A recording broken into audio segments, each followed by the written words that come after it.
Prostate cancer मर्दों में सबसे आम कैंसर है और अमूमन इसकी इब्तदाई मराहिल में कोई अलामत ज़ाहिर नहीं होती। मैं हूं डॉक्टर मोहम्मद असद और आज मैं बात करूंगा प्रोस्टेट कैंसर के बारे में। इससे पहले कि मैं प्रोस्टेट कैंसर पे बात करूं, मैं तमाम लोगों की खिदमत में रहबर मौज़म शहीद अली खामनाई की शहादत की ताज़ियत पेश करता हूं।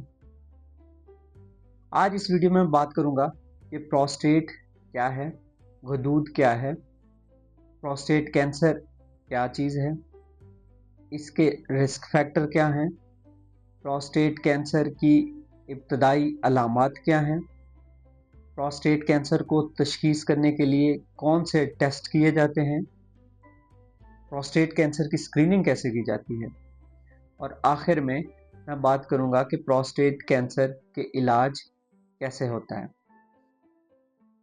सबसे पहले कि प्रोस्टेट ग्लैंड यानी कि गदूद क्या है। प्रोस्टेट ग्लैंड एक आर्गन है हमारे जिस्म में मौजूद मसाने के निचले हिस्से पे, और इसका काम है कि ये सीमन की पैदावार करता है।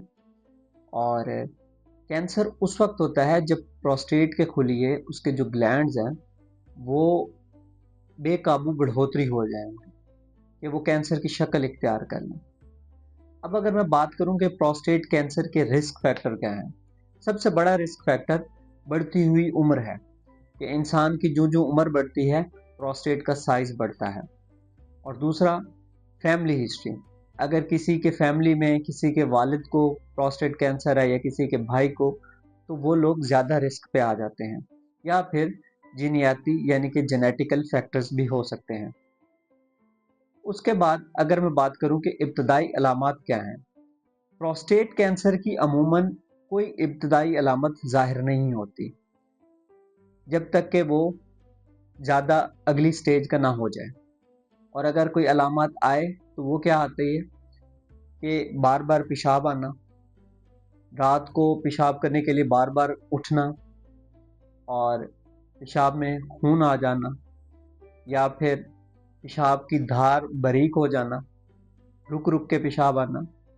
और अगर कैंसर फैल गया है, प्रोस्टेट कैंसर फैल गया है, तो जिस्म में हड्डियों में दर्द, कमर या कूल्हे में दर्द, और एडवांस स्टेज में वेट लॉस, वजन की कमी भी शुरू हो जाती है। यही अलामत बिनाइन प्रोस्टेटिक हाइपरप्लेजिया बीपीएच में भी हो सकती हैं।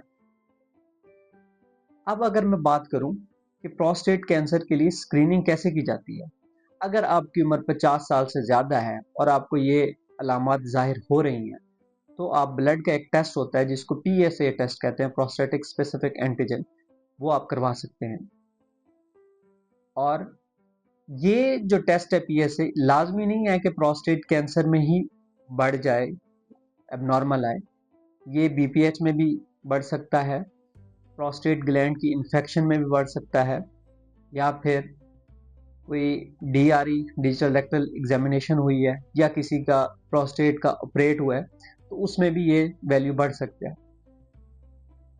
अब अगर मैं बात करूं कि प्रोस्टेट कैंसर की तशखीस के लिए कौन से टेस्ट किए जाते हैं, तो सबसे पहले पीएसए का टेस्ट, ब्लड टेस्ट है और ये हर जगह लेबॉर्ट्री में हो जाता है। उसके बाद अगर आप किसी यूरोलॉजिस्ट के पास गए हैं तो वो उंगली की मदद से प्रोस्टेट ग्लैंड को चेक करेंगे, जिसको डीआरई डिजिटल रेक्टल एग्जामिनेशन कहते हैं। अगर उसको वो मालूम होगा कि वो सख्त है, उसमें नोडुलर है, तो वो फर्दर आपको बायोप्सी के लिए कहेगा। बायोप्सी अल्ट्रासाउंड गाइडेड हो सकती है और कभी कभार एमआरआई भी करवाई जाती है कि प्रोस्टेट का साइज देखा जाए और दूसरी चीज़ें भी उसमें देखी जाती हैं। तशखीस होने के बाद अब अगर मैं बात करूं कि प्रोस्टेट कैंसर का इलाज कैसे मुमकिन है।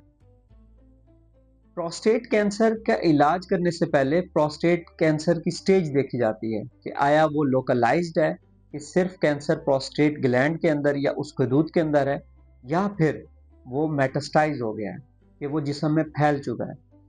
तो अगर तो प्रोस्टेट कैंसर लोकलाइज्ड है तो उस वक्त पेशेंट को रिस्क किया जाता है कि वो किस रिस्क में आ रहा है, वेरी लो रिस्क में आ रहा है, लो रिस्क में आ रहा है, इंटरमीडिएट में आ रहा है, या फिर हाई रिस्क में, या फिर वेरी हाई रिस्क में। और मेटास्टेसिस में उसमें डिफरेंट है। अगर जिस्म में फैल चुका है कैंसर तो उस वक्त डिफरेंट इलाज किया जाता है। अगर तो लोकलाइज्ड कैंसर है तो उस वक्त क्या क्या ऑप्शन है? एक्टिव सर्वेलेंस, रेडियोथेरेपी, सर्जरी या फिर हार्मोन थेरेपी। अब अगर किसी पेशेंट को जो वेरी लो रिस्क है, कोई डॉक्टर उसको एडवाइस करता है एक्टिव सर्वेलेंस, तो उसमें उसको पीएसए करवाना पड़ता है, बायोप्सीज करवानी पड़ती हैं और एमआरआई। और अगर किसी को डॉक्टर ये एडवाइस करता है कि उसकी रेडियोथेरेपी होगी, तो रेडियोथेरेपी दो किस्म की होती है, या तो एक्सटर्नल बीम रेडिएशन बैरूनी शुआएं या फिर ब्रेकी थेरेपी अंदरूनी शुआएं।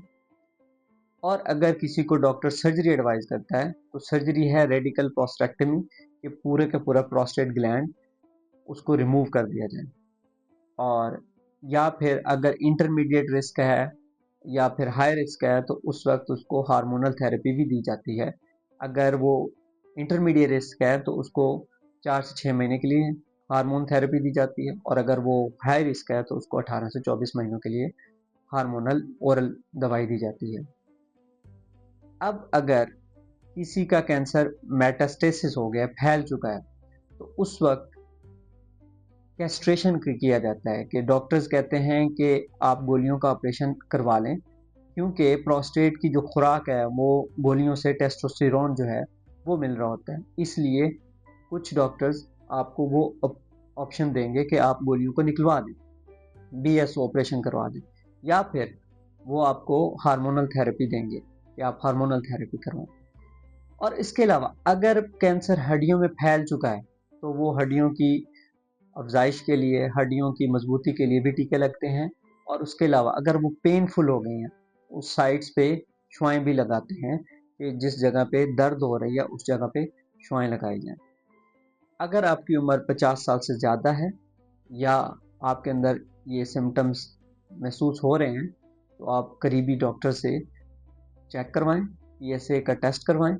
और अगर आपको ये वीडियो अच्छी लगी है तो इस वीडियो को शेयर करें, और मेरे चैनल डॉक्टर मोहम्मद असद और उसके अलावा यूट्यूब पे ऑन को विद असद उसको फॉलो करें और सब्सक्राइब करें।